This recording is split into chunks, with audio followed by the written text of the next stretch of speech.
Hello, ako nga pala si Jaya TV. I-follow nyo ako sa Facebook at saka sa TikTok. Pasyal ko nga pala kayo sa village ko. Ito nga pala yung Imo Village. Konti pa lang ang bahay kasi nag-uumpisa pa lang tong village na to. Pero habang natasubaybay kayo, dadami din itong mga bahay na may papatayo. Tara, pasukin natin tong mga bahay ko. Ay, nalaglag. Akyat tayo ulit. Ito nga pala yung bahay ng kuya ko, si Kiko. Tara, pasok tayo. Isara natin baka makapasok yung mga baka sa loob. Ang ganda ng bahay ng kuya ko. O, tingnan niya naman, oh. Ang ganda. Punta tayo sa terrace niya. Maraming mga tanim doon. Ito nga pala yung terrace ng kuya ko. Ang daming tanim na bulaklak at saka wild berries. O, pwede na pa nga palang anihin yung mga wild berries ni kuya. Marami ng bunga. Wow! Ang daming wild berries! Sinong gustong mag-ani nito? Punta tayo sa kabilang bahay. Sa bahay ni Ate CJ. Paborito ni Ate CJ ang purple, kaya purple ang kulay ng bahay na. Purple yung bube. Tingnan mo naman, terrace niya. Meron din siyang balcony. Sa balcony niya, meron siyang fish pond na maliit. Mula dito, tanaw yung ilog.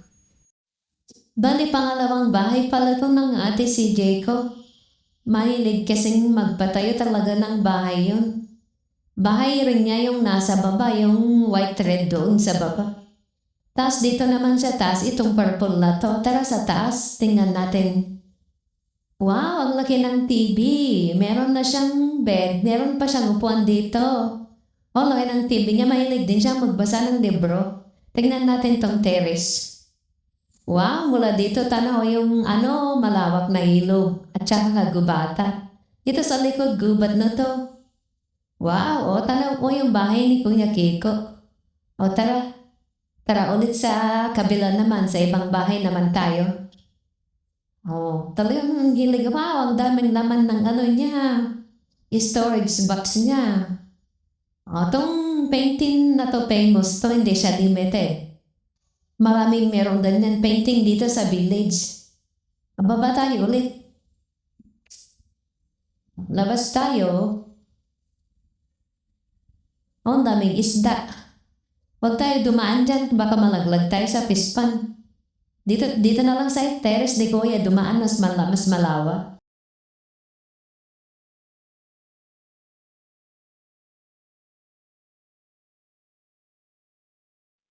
Dito naman tayo sa bahay ni Kuya Adrian.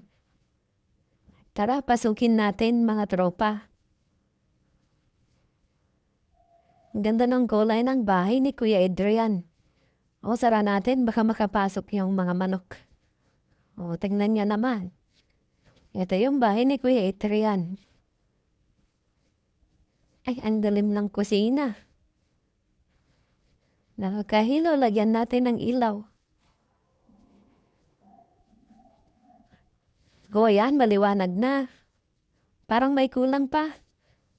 Lagyan natin ng ng painting. Ay, ang pangit, ang laki. Ay, buo naman yun, nakakatakot. Ito, hindi, meron pala sa kapitbahay niyan. Palitan natin. Yan, pwede na yan. Tara na, labas na tayo.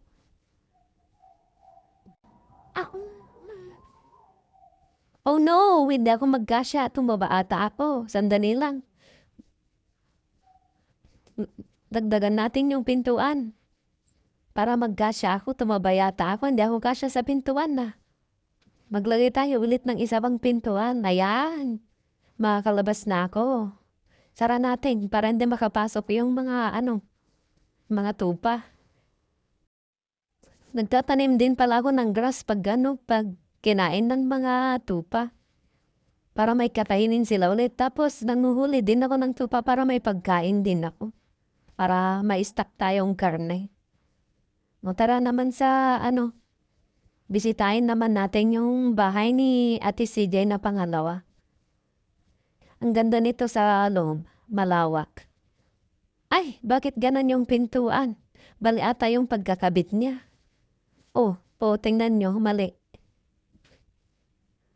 Palitan ko to, hindi maganda.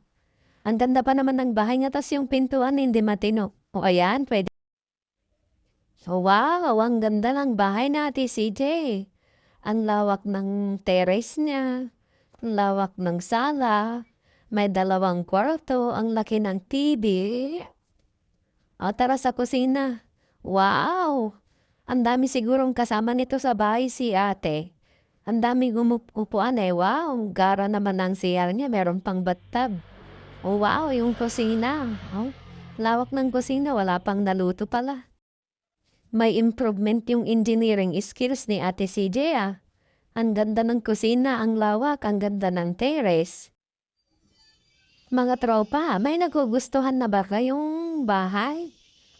Ang ganda naman ng kwarto ni Ate CJ. Meron siyang common CR.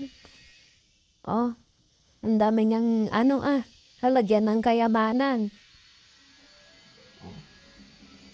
Sa mga bahay na napasyanan natin, alin ang nagugustuhan ninyo? Comment down below kung anong bahay yung nagustuhan nyo.